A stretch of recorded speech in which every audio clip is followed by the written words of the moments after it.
สบายดีมื้อนี้ก็ได้รับของฝากจากสำเหนือเนาะพอเซียวกับแม่เซียวเพิ่นฝากของกินมาให้เนาะก็ขอบใจเพิ่นหลายๆเด้อกับสิมีหน่อไม้เนาะแล้วก็มีสัตว์ปูสัตว์ป่าไปสั่นแล้วเนาะมาเบิ่งนํกันโนขมเด้อทุกคนช่วงนี้ก็คือมันหาแต่ออกเนาะราคาก็สิแพงแน่ แม่นหากะเบิดมือได้ซ้ำนี่แหละเซียววะ ๆ แม่เซียวกำลังปอก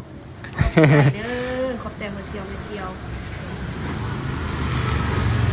ขอบใจหลายๆเด้อนี่อันนี้เป็นสัตว์ป่าเนาะแล้วก็มีมะเขือแห้งนะจากสำเหนือเด้อ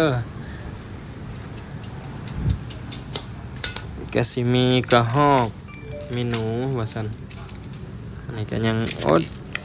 อันนี้ยังหอมๆกินดินอยู่เพราะว่าเพิ่นว่าขุดเอาอยู่ดินมันยังบ่ทันขึ้นมาเนาะหนอมันยังอยู่ดินอยู่ขุดเอาจนมือโพงว่าซั่น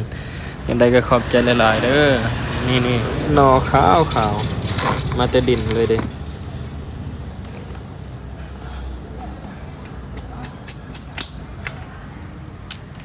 ผู้ปอกก็นั่งตากแดดมัน ๆนางเกือบยางดี